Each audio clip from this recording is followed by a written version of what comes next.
Assalamu alaikum warahmatullahi wabarakatuh. Good morning. Inshallah, we can start our session today. We're reading the book Crisis in the Muslim Mind, أزمة العقل المسلم, written by Ustad Prof. Abdul Hamid Abu Sulaiman. And inshallah, we'll start today with the introduction, why he wrote the book, and what was the situation, or what are the events happened during writing these books. So before we start, inshallah, we can start our session with Surah Al-Fatiha.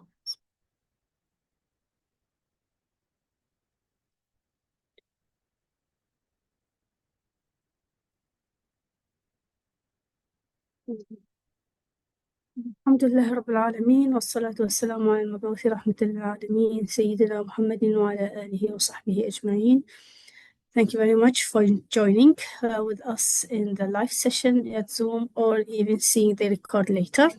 I'm Dr. Zainab from KICT, and we have this interesting series of reading the books of Prof. Abdul Hamid Abu Sulaiman.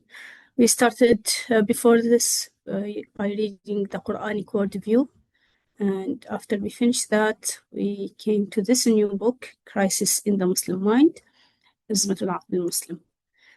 As it was requested to read the book in Arabic, however, the English translation would be helpful as well, since the audience can know both languages. So I'll try to balance between the Arabic and English, inshallah. Hopefully it will not be boring for the speakers of both languages. Okay, so inshallah سأبدأ في قراءة الكتاب باللغة العربية والإنجليزية معا. فكتاب أزمة العقل المسلم أظنه يهم جميع المتحدثين باللغتين العربية والإنجليزية. الكتاب كتبه الأستاذ الدكتور عبد الحميد أبو سليمان في فترة حرجة جدا من التاريخ، كانت في عام 1993 الطبعة الأولى، رغم أنه كتب الكتاب قبلها ب10 سنوات تقريبا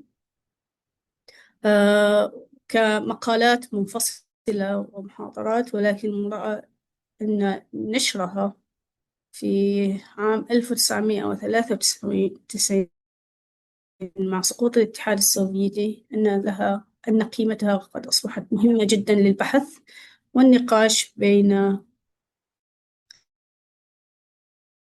different articles starting from 1984 and Ustad Abdul Hamid Abu Sulaiman, he used to talk about this or to have many talks about this topic starting from that time.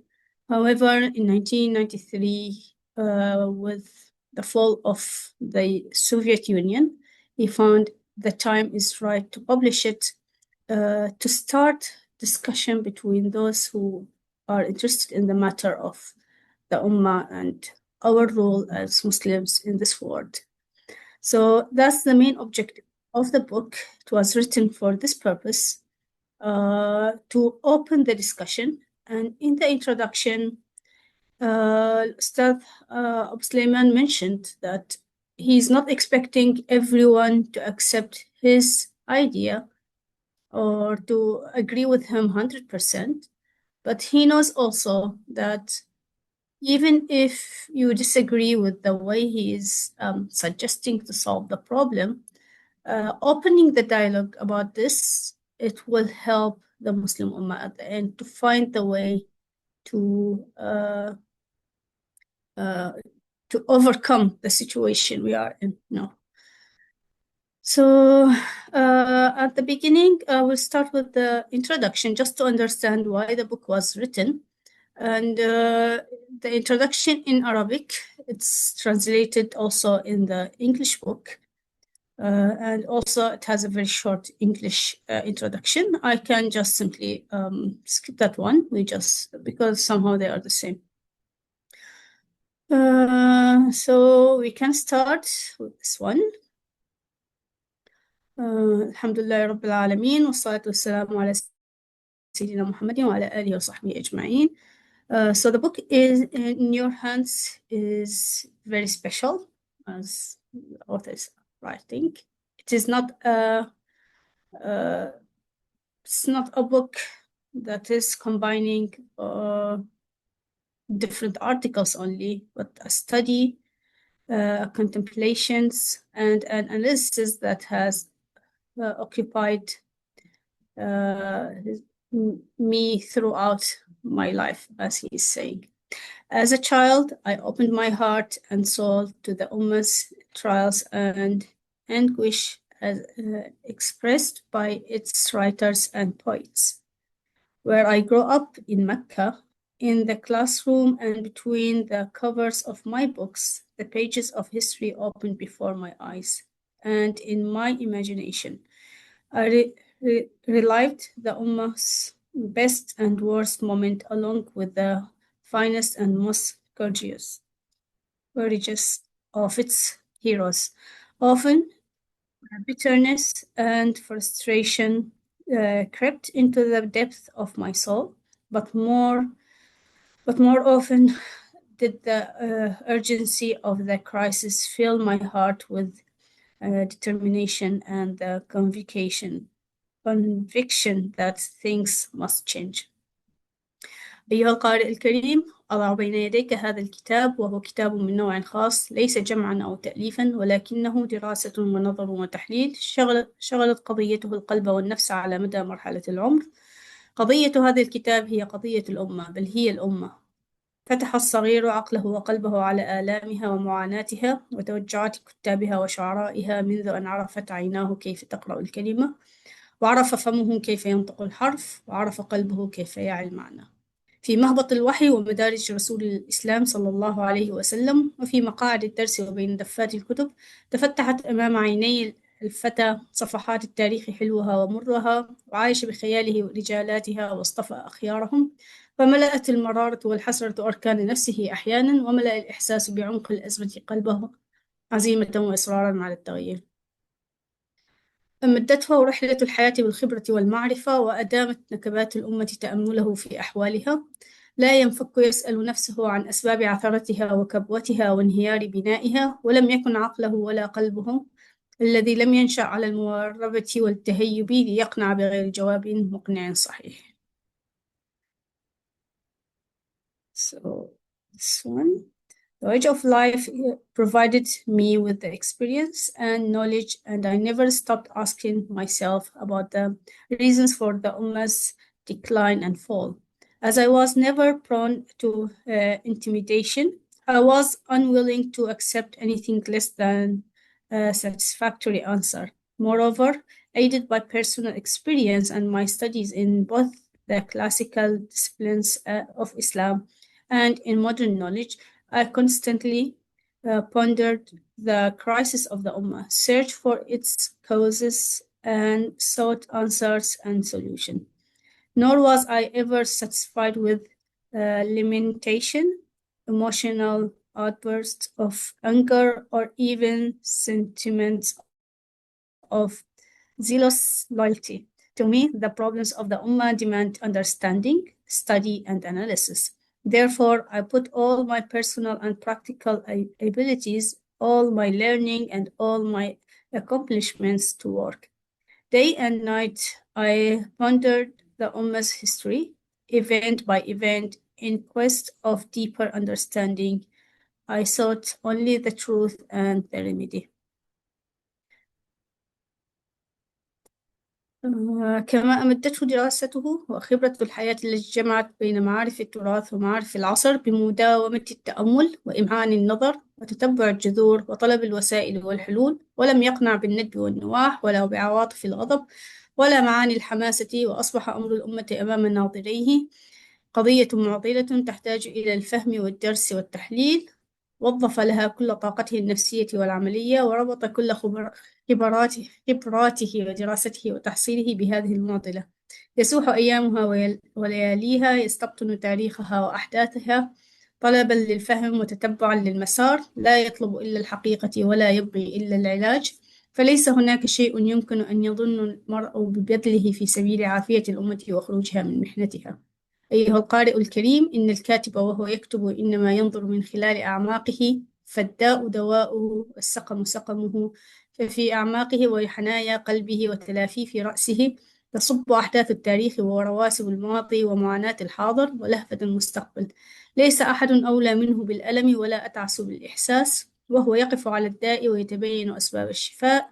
كل مصاب مصابه، وكل كارثة رزيته، وكل نازلة فجيعته.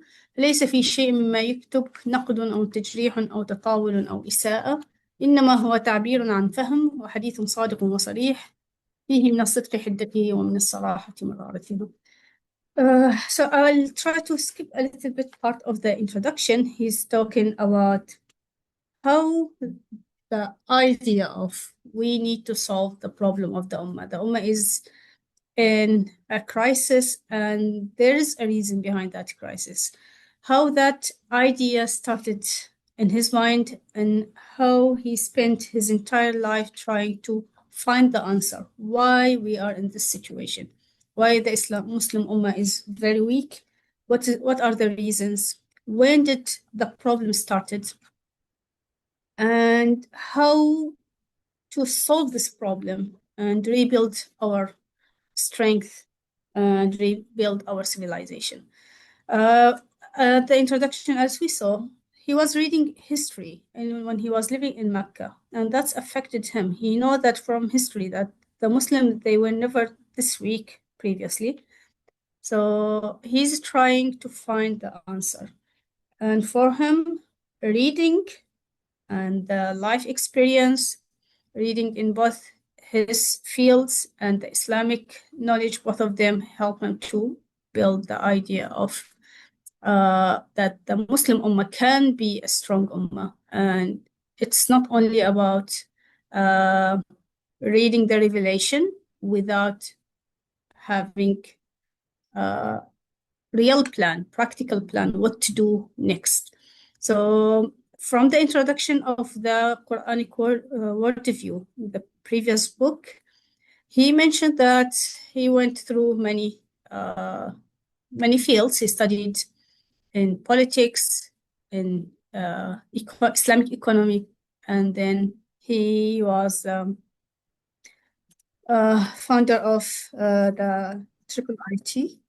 Okay, and from there he started having this idea of education should be changed, and we should have different syllabus.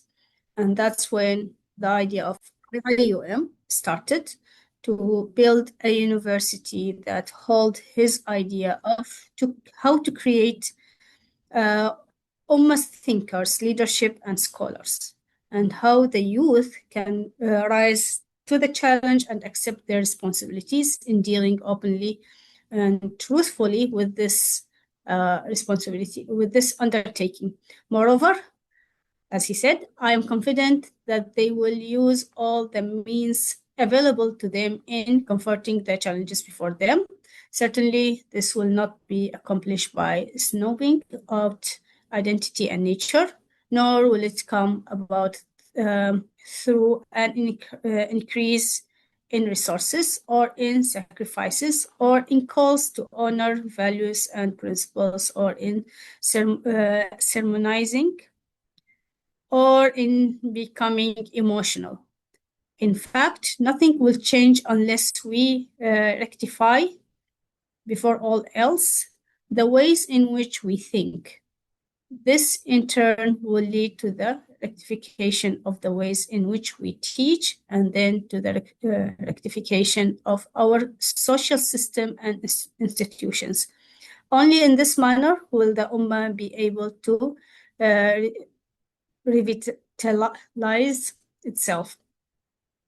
So, okay. اختصارا لبعض ما ورد في المقدمة، كيف بدأت فكرة أن ما يحدث في الأمة الآن جذوره بعيدة، ومشكلته بدأت قديما وليس اليوم أو الأمس. كانت فكرته أن علينا تغيير طريقة تفكيرنا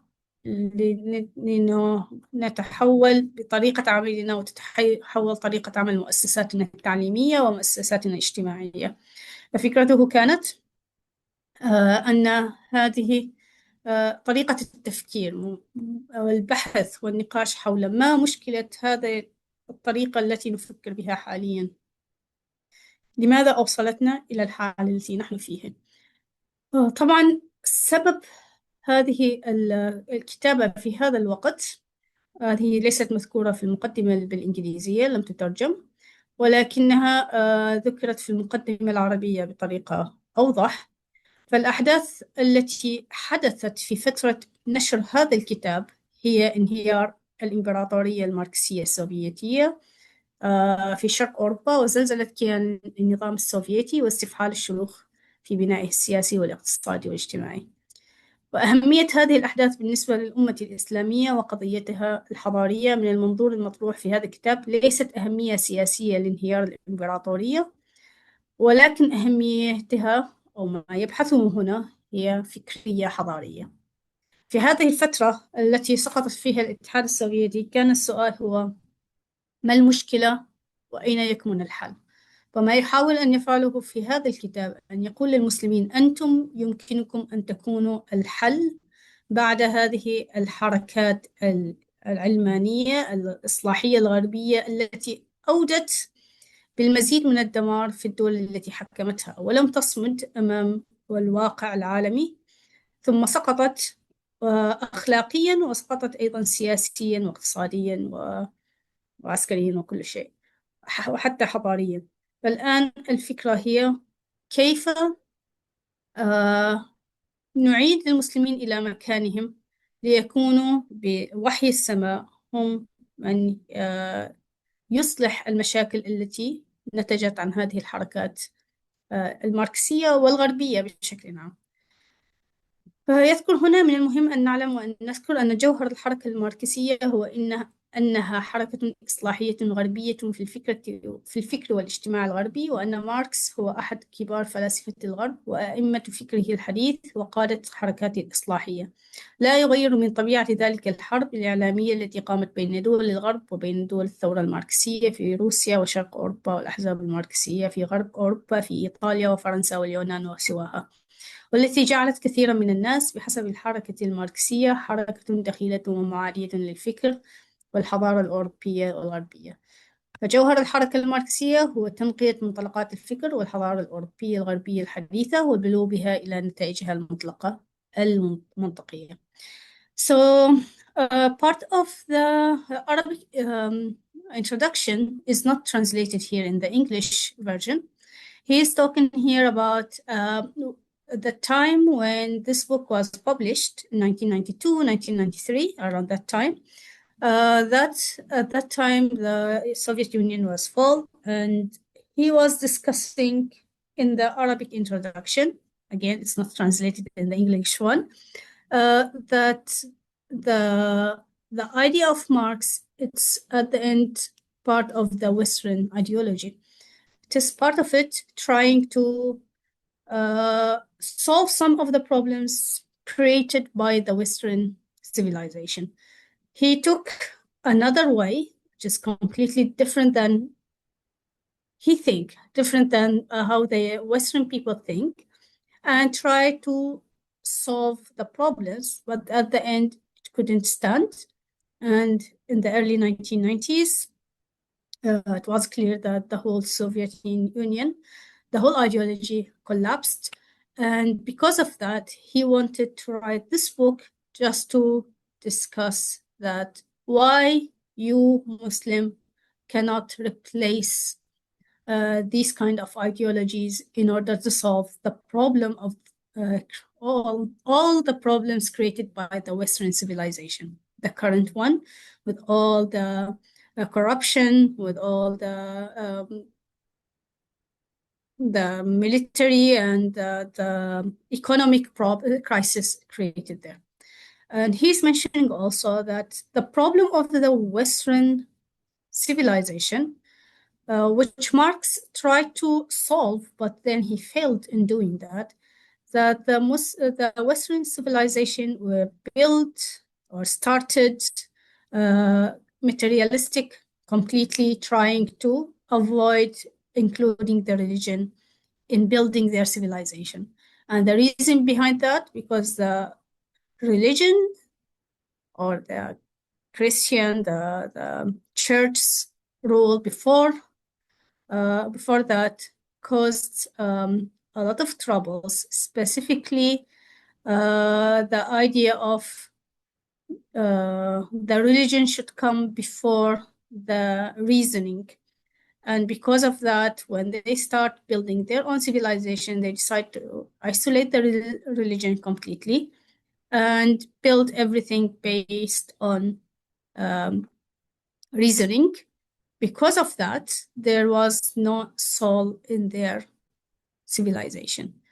And this has caused a lot of social and social problem in their in the world built based on the Western civilization. So this part is a little bit long in Arabic translation because he started talking about all the different political events happening since 1980s, how the war in Afghanistan, the immoral, as explained here, how that caused the the Soviet Union to fail at the end, and it increases the crisis they already have in their society. After that, actually, it's again, as I mentioned, in Arabic, it's a little bit long, talking about the Marx and his ideology. And one of the issues he is mentioning, how the Marx ideology failed to build how to build a healthy relationship between the government and managing the economy, and how that cause more disaster than those countries who make the economy out of the government control or make it a free economy. Okay, just so إن انهيار التجربة الماركسية الإصلاحية الفاسدة الفاشلة يترك الحضارة الغربية وأسسها في أزمة أشد وإشكال أكبر، وارتد بها إلى نقطة الصفر وخيبة الأمل. من المهم أيضا أن نفرق بين الماركسية كحركة أيديولوجية فكرية إصلاحية غربية فشلت في مهمتها، وبين مفهوم تدخل الدولة في إدارة الاقتصاد والخروج بنتيجة مبسترة. إن تدخل الدولة والمجتمع في كل الأحوال والمراحل والمجالات أمر خاطئ، وإن ترك الأفراد على عنانهم دون رقيب ولا مرشد لا يحد كل واحد منهم إلا قوته وقدرته حسب قواعد العرض والطلب أمر خاطئ أيضا. لقد خضعت دول آسيا وأفريقيا تحت ظل السيطرة الغربية لهذا المفهوم طوال قرون، فبقيت على حالها السيء، بل ازداد حالها سوءا وأمست لا يقاس عليها حال روسيا والدول التابعة لاتحادها في قدرتها الصناعية والتكنولوجية. إذا كان من درس من هذه الأزمة فهو ما يدعو إليه الإسلام من توازن دور الفرد ودور الجماعة في جوانب الحياة كافة، يفسح فيه المجال للأفراد للمبادرة والعمل والبذل بغاية خيرة إصلاحية، أداء لحق الحياة والإعمار وخلافة الأرض، وفي الوقت نفسه فإن على الجماعة رعاية الضعيف وحماية حق المحروم وضمان روح الإخاء والتكافل في المجتمع.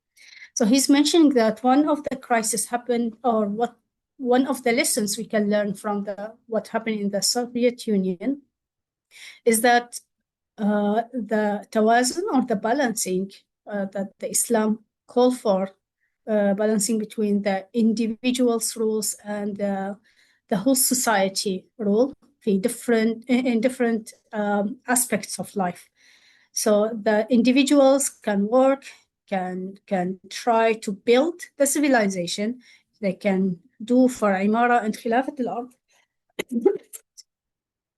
But at the same time, the role of the society or the community is to take care of the weak people and make sure that everyone will have their rights, and also they will have the brotherhood and also takaful, or they support each other.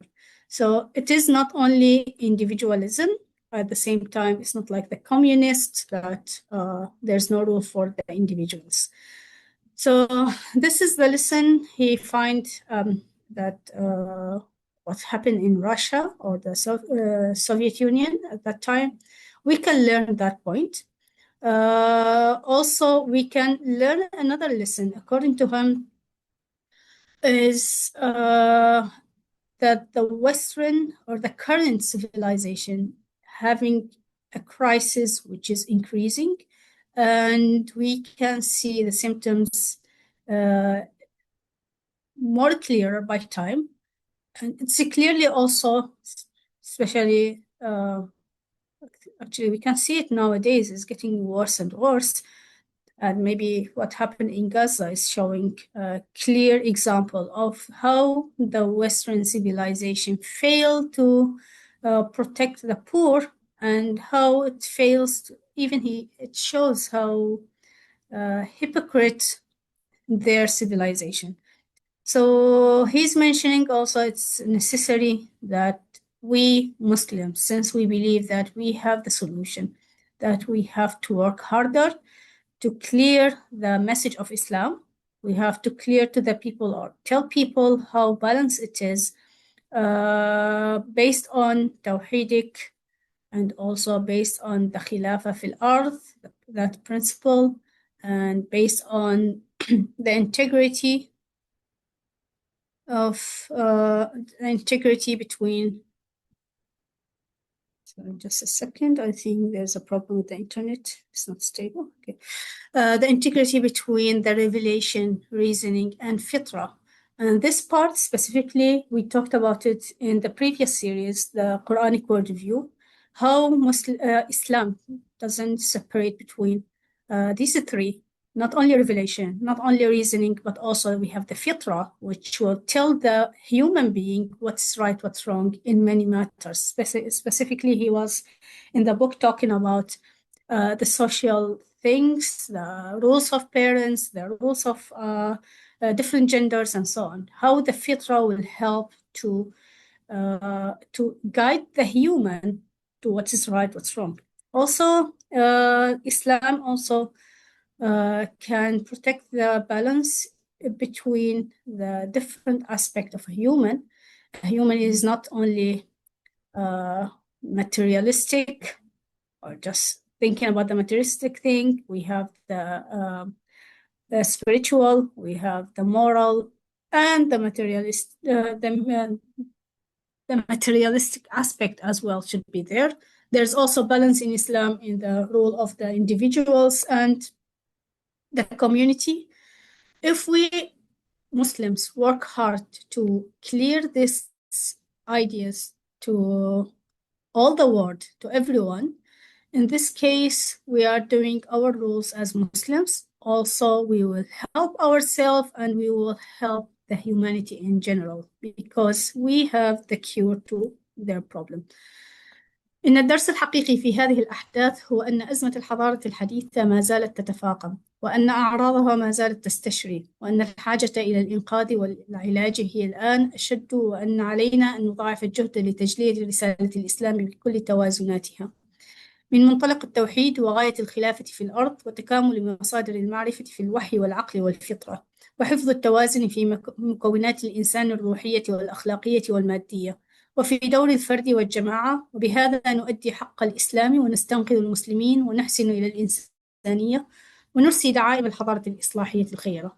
وأصل البداية في مثل هذا الأمر ومرده هو إلى الفكر القادر الصحيح الذي يتكامل مع الرؤية العقيدية الروحية والأخلاقية الصحيحة دون تعارض أو تناقض أو اضطراب.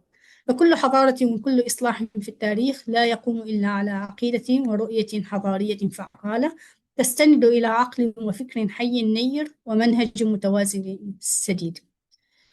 So he mentioned if we want to do that, we want to clarify or to clear the message of Islam and to declare it to the entire humanities, the beginning should be how to think how to get the right way of thinking that will integrate with the right Tawhidic spiritual view and also the right morals without having this imbalance, which we can see it clearly in this Western civilization.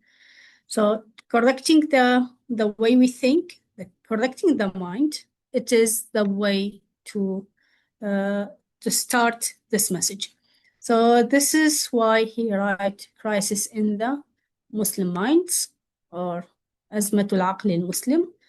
Because of this, if we don't fix this crisis or find the reason of this crisis, according to him, we cannot do our responsibility of خلافة الأرض.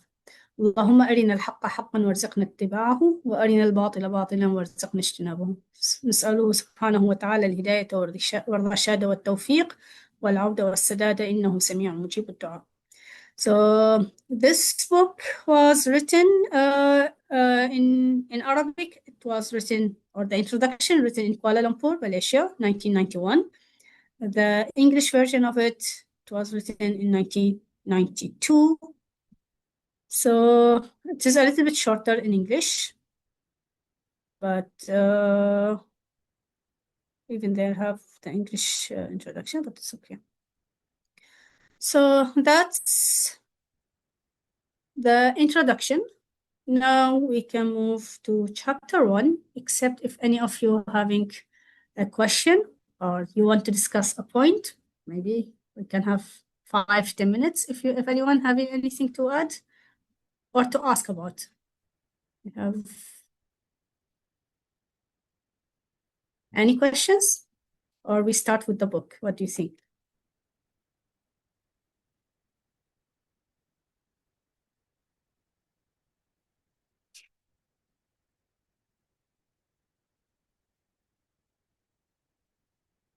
Okay, seems that we prefer to continue maybe without questioning, or maybe later after we finish we can have some time to discuss. If you have any ideas, anything to add, it will be interesting to have a discussion, not only one-side reading. Okay, just before I start, there are many books actually, especially in Arabic, written about the same problem. It is not only Ustad Abdul Hamid Abu Sulaiman who find that the problem of how the Muslim mind is working is one of the main issues we have to fix. So we have many authors actually, especially in Arabic, as I said. Sorry, I didn't collect the English copies, but or the English titles. But maybe next time, if anyone interested to have more references, I can bring more titles.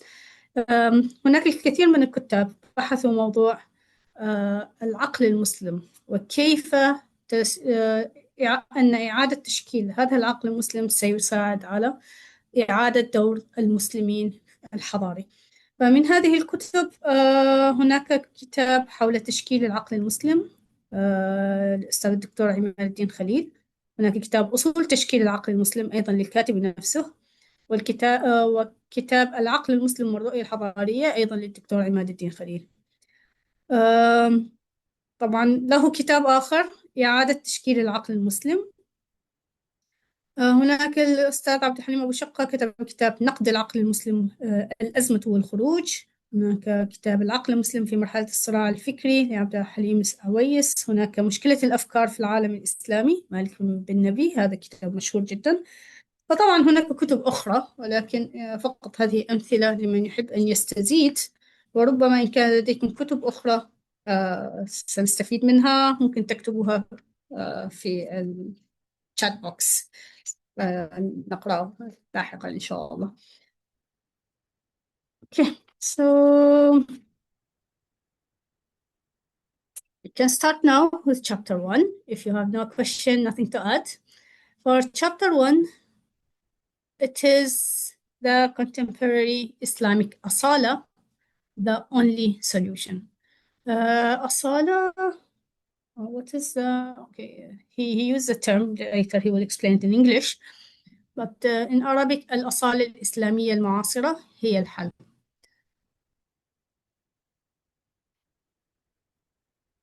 أو start with Arabic. Okay. منطق الحل النهضة في منطلق الأصالة. إن الباحث في أحوال الأمة الإسلامية لا يصعب عليه تبين ما هي عليه من تخلف حضاري وهوان سياسي ومعاناة إنسانية رغم كل ما تتمتع به من إمكانات بشرية ومادية وما تمتلكه من قيم ومبادئ سامية. هذا هو لب الأزمة التي تعيشها الأمة الإسلامية في مختلف بقاعها وعلى امتداد وجودها، وهذا الوجود المتخلف التائه الذي ما زال يؤرق الضمير الإسلامي الذي يمثل ضمير أمة بناءة رائدة. ولذلك كان من الطبيعي للأمة الإسلامية أن تتطلع إلى النهضة والإصلاح والتجديد والصحوة.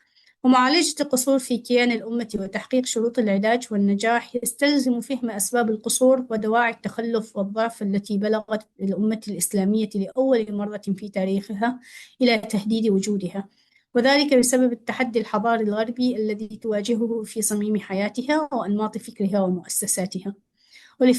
ولفهم أسباب القصور وجذور التدهور الحضاري الذي تعاني منه الأمة في هذا العصر، لا بد لنا من نظرة شمولية تحليلية عميقة في كيان الأمة وخطوط مسارها الذي بلغ بها دركا ما زالت تتهاوى في أعماقه حتى اليوم. ولا شك أن الأمة الإسلامية قد مضت عليها قرون طويلة وهي تترنح وتتدهور حتى وقعت كلها إلا مناطق محدودة قاحلة وعرة نائية في العمق الإسلامي تحت سيطرة الاستعمار والدول الأوروبية. والأشد من ذلك ألماً ومرارة أن أمة الإسلام ما زالت حتى اليوم تمثل مناطق نفوذ وأسواقاً للإنتاج الصناعي الأجنبي ومصدراً رخيصاً للمواد الأولية والأيدي العاملة غير الفنية، وأمست كلها ميدان صراع بين القوى العالمية عاجزة من إطعام نفسها مفتقرة إلى القاعدة العلمية والتكنولوجية وإلى الصناعة والخبرات والمؤسسات.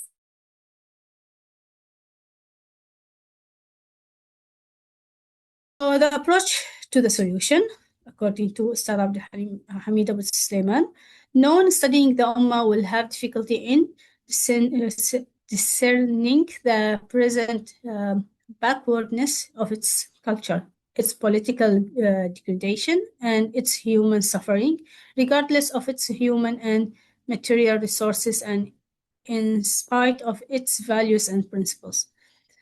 Such is the very heart of the Ummah's crisis. It is inevitable that such a backward and aimless existence should be of major concern to the spirit of the Muslim Ummah, which has always represented the consensus of the pioneering and constructive people. It is therefore only natural that the Ummah seeks to reform, renew, and revive itself. In order to deal with the Ummah's structural shortcomings and fulfill the conditions necessary for their successful treatment, we must understand the root causes of those shortcomings. In truth, the Ummah's present infirmity and backwardness have become so pronounced that its very existence is threatened by the challenge Western civilization to its way of life, thought, and institutions. What is called for is a comprehensive and deeply analytical examination of every facet of the Ummah, for only such an analysis will allow us to trace the path which has brought and continues to bring the Ummah to the depth to which it has fallen. The Ummah has been in decline for several centuries. All of it, save a few remote geographical regions, came under the sway of European imperial power, perhaps even more painful in the fact that even today the Ummah continues to represent spheres of influence. The entire world vies for supremacy over its strategical valuable territory, important markets for foreign industry, raw materials, and cheap unskilled labor. And this is happening at the time when the Ummah is unable to feed itself and remains in dire need of industry as well as scientific and technological base, technical experience, advanced institutions of technology, and all the elements of independent power. And I believe the war we have nowadays between Iran and USA show that how our Ummah is unable to fix the problem they are having. We are completely dependent on the Western rules to decide how to get our resources, how to use our resources.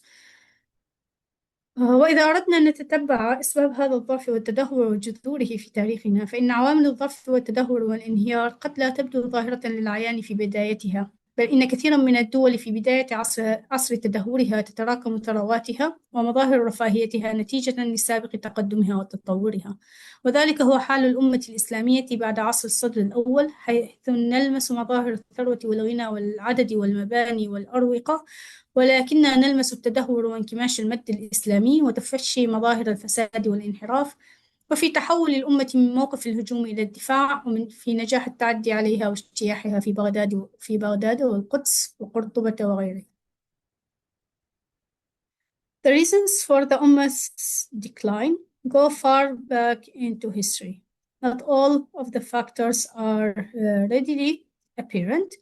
For many nations at the outset of their decline enjoyed the great wealth and ease earned by their previous progress and development. This was also true of the Ummah. For in its early stages, wealth, centers of learning, personal fortunes, and public works were abandoned. Yet the signs of coming decline were clear in the ebb of the Ummah's territorial expansion, the spread of corruption, the change from an offensive to the defensive posture, and the losses that is sustained at Baghdad, Jerusalem, Cordoba, and other places. It is quite important, if we hope to come to an understanding of our decline, to distinguish between what caused the malady and what its symptoms and complications were. The historical spread of heretical sects and doctrines is nothing new to the Ummah. This phenomenon began with the Sahaba. Just a second, I need to read the Arabic word. Okay. Sabi'a, Ismailiyya, Nasiriyya, Duruz, and others. Today we are beset with continuing heresy in the form of the Baha'iyya, Ahmadiyya, Qadianiyya, and nationalists. كذلك من المهم لفهم أسباب ضعفنا وتدهورنا التفرقة بين الأسباب المرضية الأساسية للضعف والتدهور وبين مضاعفات هذه الأسباب. فنشوء الفرق والمذهبيات والادعاءات المنحرفة ليس أمرا جديدا، فمثل ذلك القرامطة والنصيرية والدرزية وسواها في الماضي، والبهائية والأحمدية والقاديانية ودعوى الشعوبية والإلحاد في العصر الحديث. إن هذه كلها مظاهر لأمراض وآفات أساسية نشأت كحقيقة تاريخية وبدأت تدب في كيان الأمة حينما اضطرت أمام تحديات إمبراطوريات الفرس والروم أن تسلم جنود قبائل البادية العربية التي كانت حديثة عهد بالإسلام زمام القوة والجيش في الدولة، لتضرب بعقليتها القبلية في أساس كيانها وتولد الفتنة الكبرى، ولتقضي بعد ذلك على دولة الخلافة الراشدة في المدينة المنورة عاصمة الدولة النبوية، ولتولد من بعدها دولا ذات نعرات قبلية وعرقية وخليطا من توجهات إسلامية وجاهلية لا مجال لمقارنتها بدولة الخلافة الراشدة مهما بلغ بنا التسليم الجدلي بما نسب إلى الخلافة الراشدة في نهايات عهدها، وقل أن ثبت منها شيء أمام النشر العلمي المحقق السليم. These movements, the one he just talked about, Sabi'a, Ismailiyya, Nasiriyya, Duruz, These are some old groups. They claim they are Muslims. However, some of them, they still exist in some different areas in Muslim nation. And we got new ideologies, new groups, religious groups like Baha'iyya, Ahmadiyya, Qadianiyya, and we have atheists are also nowadays this group getting bigger in between Muslim youth. All these movements are clearly are symbols of what we have. We have a root, or we have some problem, or some changes happened long time ago, leading us to have these different kind of groups. We have different kind of wars and fighting between Muslims. So that's according to the author, starting early years of the Ummah, when the Muslims were challenged by the Roman and Persian empires and were compelled, in order to meet those challenges, to give a measure of civil and military power to desert Arab tribes who had only recently embraced Islam. Since their tribal mentality had not been totally transformed by the teaching of Islam, they soon began to cause great upheaval and eventually brought down the government of the third Khilafah, Uthman ibn Affan, when they attacked the Medina, the capital of the prophetic state. This event led to the creation of states with distinctly tribalistic and ethnic learning. States that were essentially a mixture of Islamic and pre-Islamic teaching and heritage. Actually, reading what happened at the time of Uthman bin Affan radiallahu anhu, and the crisis happened at that time, how people start attacking the Medina, the details of that one, the historical stories actually. Many authors were studying what is correct, what's not. However, the attack happened from different areas to the Medina. Since then, we start having different groups in Islam. We have different mentality. Islam was Islamic teaching were there, but still there are some other ideologies involved in building what's coming after that. Here, maybe he's mentioning that the problem started since that time, but in Arabic translation, in Arabic version, he's not mentioning. Just in general, he's mentioning the time of Khilafah Rashida, but he's not mentioning specifically which event he see as one of the major events that need to be studied actually to see how the different ideologies except Islam cause the ending of the Khilafah Rashida. إذا أدركنا في نهاية هذه المسيرة عمق الهوة التي بلغتها الأمة اليوم، أدركنا خطورة الحال وجدية الجهد المطلوب وآنيته لتستنقذ الأمة نفسها من التدهور والمآسي والكوارث التي تتوالى على أقطارها ورقاب رجالها. So after he mentioned that there was a point where Islam teaching was not the one ruling the political ummah, nor the political aspect of the ummah. If we know the beginning was since the Khilafah, we can imagine how far we are nowadays, how far we have to work, how dangerous we are, how dangerous is the situation we are in nowadays, and how much efforts and works we should start doing it right now in order to save our ummah from all the disasters we are going through. And of course, if we remember 1980s, we were having the war in Afghanistan. All the Muslims were talking about it at that time, and all the humanitarian crisis happened because of that. in 1990s, we have Bosnia and what happened there. We have later in Chechen, we have in Iraq. It's like it's a continuous crisis. We go from one to another one, from one country to another Muslim country. Until now, until today, we can see what's going on in Gaza, and all the Muslims hear the news, see the what's going on there live, but Muslims are unable to help them or do anything. So that's why he's saying if we know how the problem started, we can imagine how far we are now from Islamic teaching, the pure Islamic teaching. And also, not only that, when he starts talking about the solution later, we can see that not only how big is the problem we are in, is the other issue is how different groups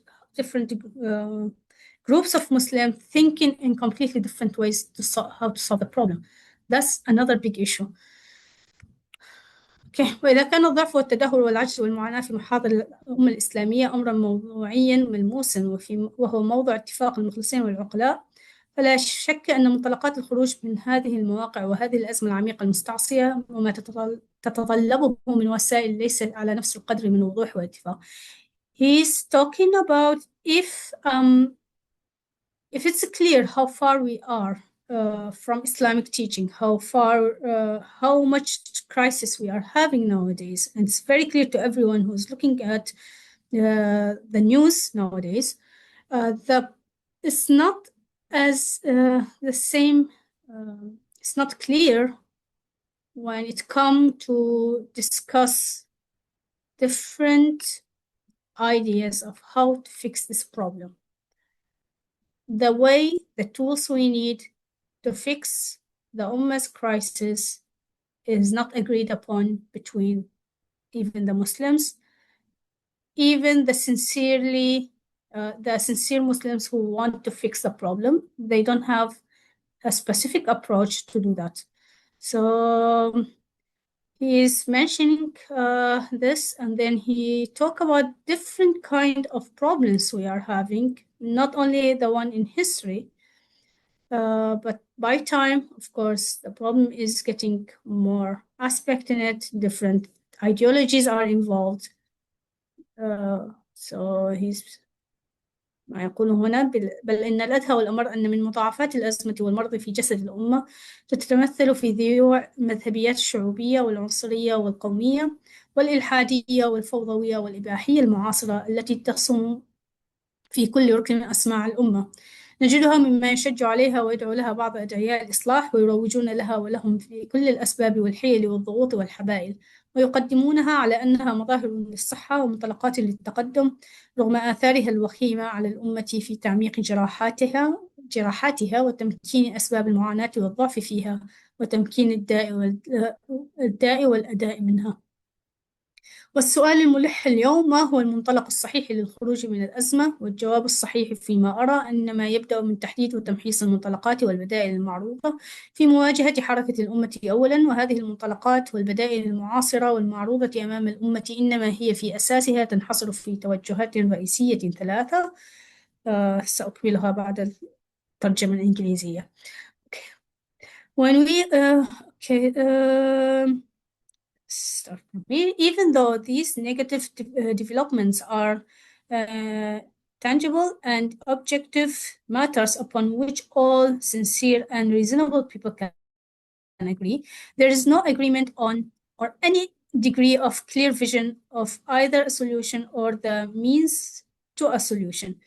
And even worse complication is the spread of ethnocentrism, nationalism, atheism, anarchy, and permissiveness. Okay, I don't know the Arabic one.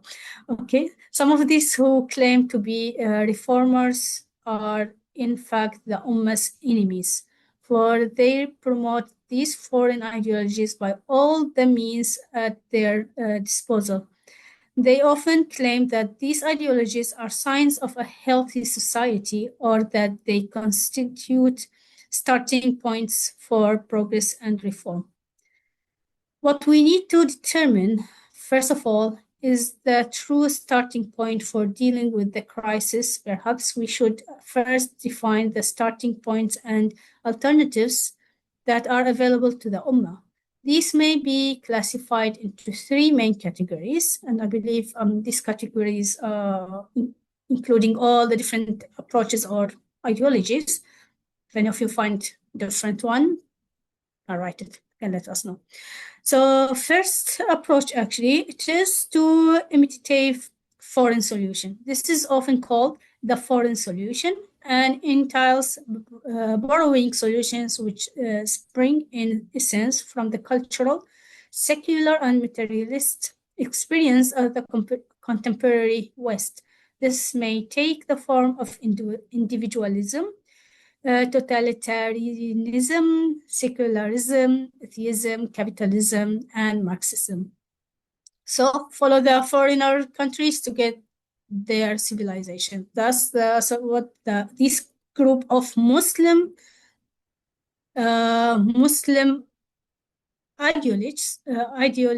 ideologies or some ideologies we are having nowadays. Some people, they think that following the foreigner civilization or the Western civilization will lead us to the same Western race as they have in their countries. The other one is the imitative historical solution. This implies relying on solution retrieved from the Islamic historical experience, regardless of consideration of relevance in terms of time and place. So for this group of people, we just read what's in the Islamic history. We just copy paste without looking at what's the reality today. Okay, we have this group of people who, and they have a voice also, they talk about it. The other one, he called the Islamic Asala solution. This is the approach which seeks to apply relevant solution derived from the authentic Islamic sources to the Ummah's problem. So here we will not take the historical solution as it is copy-paste, but we take the main rules, the main points and ideas and principles and apply it to our reality. This is what he called Islamic Asala solution. So we look at the Islamic authentic sources. From there, we fix our reality problems. Okay, in Arabic. So التوجهات الرئيسية الثلاثة للمصلحين في هذا الزمان هي أولاً منطلق التقليد الأجنبي أو ما نسميه بالحل الأجنبي، وهو يمثل مجموعة الحلول المستوردة جوهرياً من التجربة الغربية المادية الحديثة بكل أشكالها الفردية والشمولية والعلمانية والإلحادية، رأسمالية كانت أو الماركسية. المنطلق الثاني هو المنطلق التقليدي التاريخي أو الحل التقليدي التاريخي الإسلامي، وهو يمثل مجموعة الحلول المنقولة جوهرياً من بطون التاريخ مع إلغاء الأبعاد الزمنية والمكانية وآثارها. والمنطلق الثالث هو الأصالة الإسلامية أو ما يسميه هو بالمحل الإسلامي المعاصر، وهو يمثل الحل بمواجهة تحديات العصر من منطلق إسلامي. وعلى الأمة وقيادتها أن إذا أرادت استعادة طاقتها وصحتها أن تأخذ نفسها بأربعة أمور. الأول تحديد المنطلق الصحيح للحل، وهذه من بين الثلاثة، تحديد أحدهم. أوكي. والثاني القناعة الكاملة به. ثالثاً السير بخطى ثابتة باتجاهه وعلى هدى منه. والرابع هو توفير الوسائل العملية الفعالة لتحقيقه وتربية الأمة عليه. So after we defined or classified the three different approaches, the Western approach, the historical Islamic approach, or to take the principle of Islam and apply it to the reality today's and try to fix today's problems, what he called Islamic Asala solution. These approaches, after we classified them, in the Ummah's quest for the recovery of its vitality, there are four prerequisites. First, specification of a sound approach. Which one of the three we want to follow? Second, unswerving faith in that approach. So we have really to make sure that everyone believes in that, everyone accept that, okay, that's the approach we want to follow. So after the acceptance, resolve to to do all that is necessary for the attainment of its goals.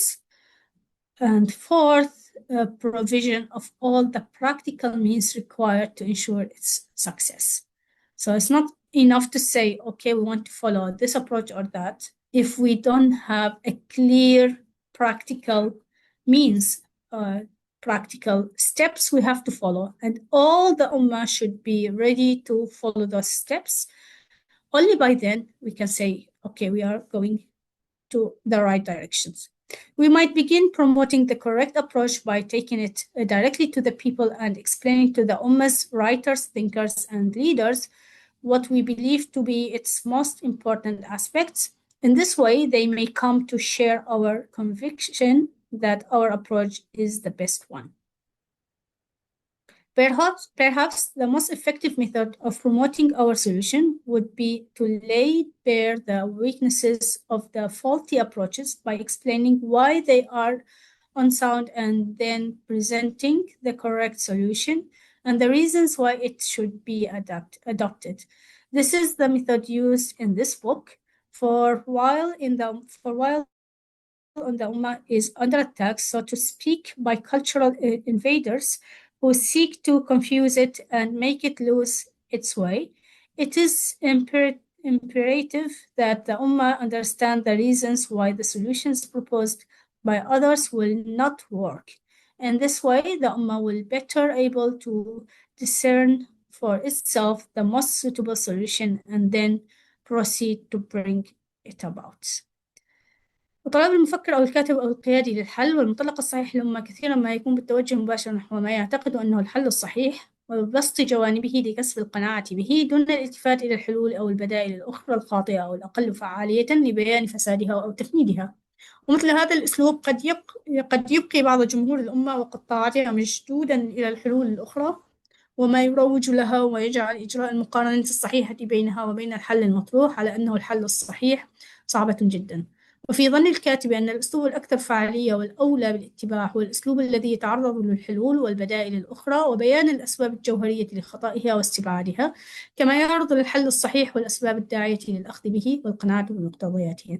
وسأختار في هذا الكتاب الأسلوب الأخير لأنني أعتقد أنه الأنجع في حال أمتنا الإسلامية التي تتعرض لغزو فكري ثقافي مركز يبلبل خواطرها ويشتت مسيرتها. فهي في أشد الحاجة إلى معرفة الأسباب التي جعلت الحلول والمنطلقات الخاطئة لا تؤتي ثمارها ومن ثم تسير بخطى ثابتة باتجاه الحل الصحيح والمنطلق الصائب وبنجاح إن شاء الله.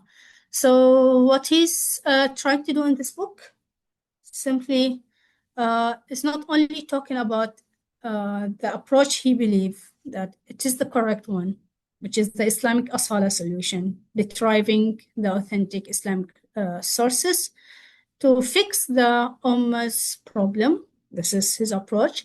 He believed that talking about this approach alone and try to convince all the thinkers, writers, leaders that this is the correct one, it's not enough. Since we have many other thoughts, other approaches in between the youth and between the people or the Muslims in general, it's very important also to show why the other approaches cannot work. What is the issue with each of them, and what is maybe talking about different experiences which they use one of these falsy approaches. What happened when people try just to copy those different solutions? So it's important, beside talking about the right, also to tell people to avoid the wrong. Why avoiding it is very important. Also, why, what will happen and what happened actually when people try to follow those wrong solutions. So in this book, before he would talk about the approach he believes it is correct, he will explain something about the historical solution, the imitative historical solution, just to copy paste what happened in the time of Sahaba or the time of the early years of Islam. Take it without looking at our reality. What happened when people tried to follow that? Also, we have the other approach, which is people following the Western solution as it is and try to promote that this is the solution for our nation to build its own civilization, copying the Western solution. So he will show some examples first, then he will start talking about what he believes is the correct one. So that's the approach he will be taking. For some reason, he starts in the English copy talking about the historical solution, the Islamic historical solution first.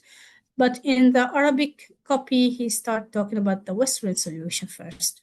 So we can start with any of them. Both will be fine because he will not miss any. It's just the order is different.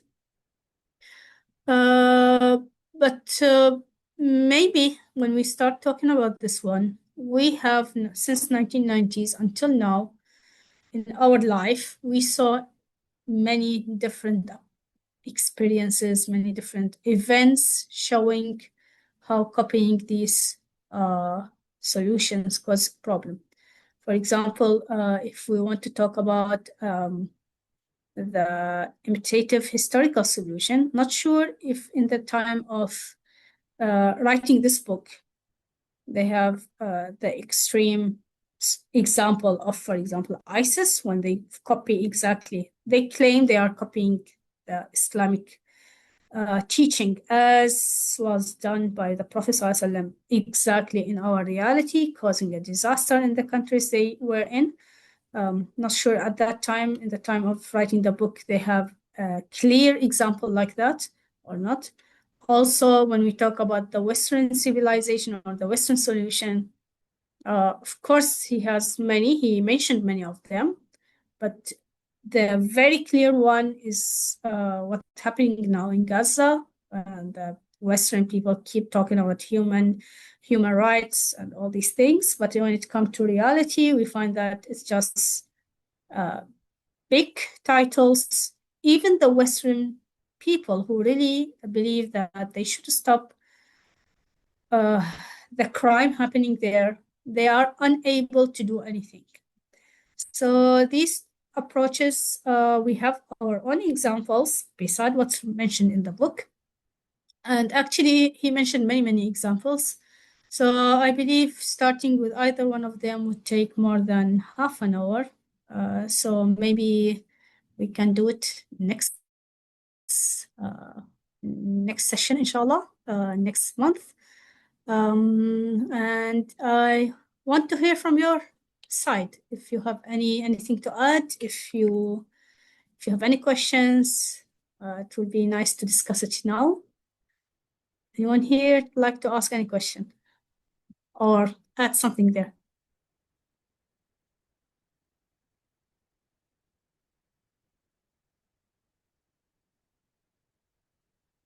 Or maybe if you have any suggestion regarding reading the book. I'm not sure if you are happy with the English and Arabic at the same time. Hopefully it's not confusing or boring.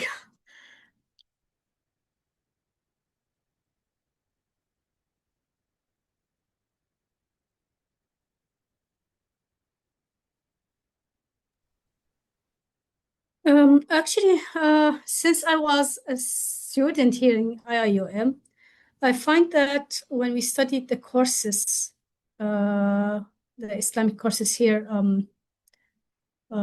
we can find easily, in IIUM students can easily understand the books here because we have Islamic worldview.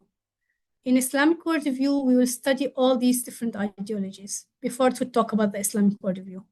So it's the same concept.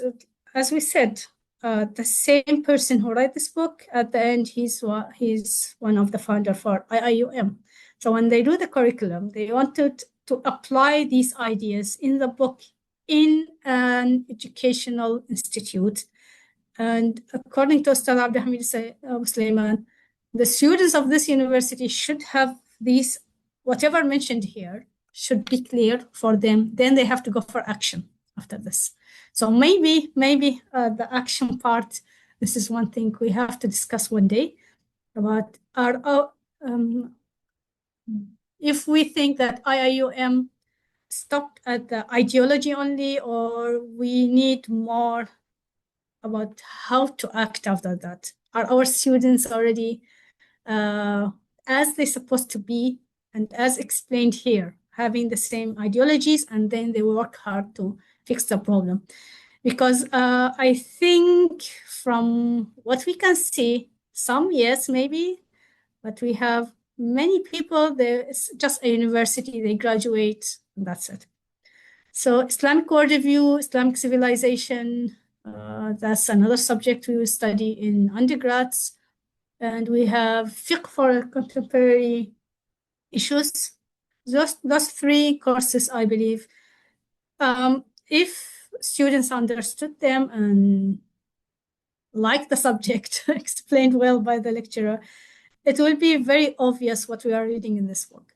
So hopefully the courses are giving or getting the objective they want to reach, hopefully, by our students. But also not sure if that's the case for all. What is the percentage of students getting benefit of that? Did these courses, did IIUM change the mentality of those students at the end or not? This is something I think we need to study. Okay, so anything, questions, comments, suggestions, or we end the session here?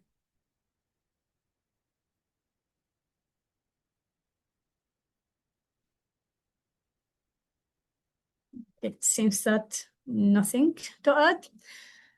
Okay, and if that's the case, we can end our session by تسبيح كفارة and سورة العصر. سبحانك اللهم وبحمدك نشهد أن لا إله إلا أنت نستغفرك ونتوب إليك والعصر إن الإنسان لفي خسر إلا الذين آمنوا وعملوا الصالحات وتواصوا بالحق وتواصوا بالصبر وآخر دعوانا الحمد لله رب العالمين. Okay, before the end, alhamdulillah, we got something.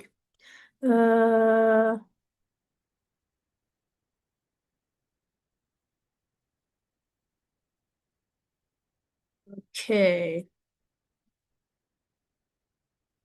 Okay, this is not a question related to the book, to crisis in the Muslim mind. Okay, our sister Siti Aisha, I will send to you, inshallah. Okay, sorry, this is a direct message. Okay, let's end here. Thank you very much for your present here.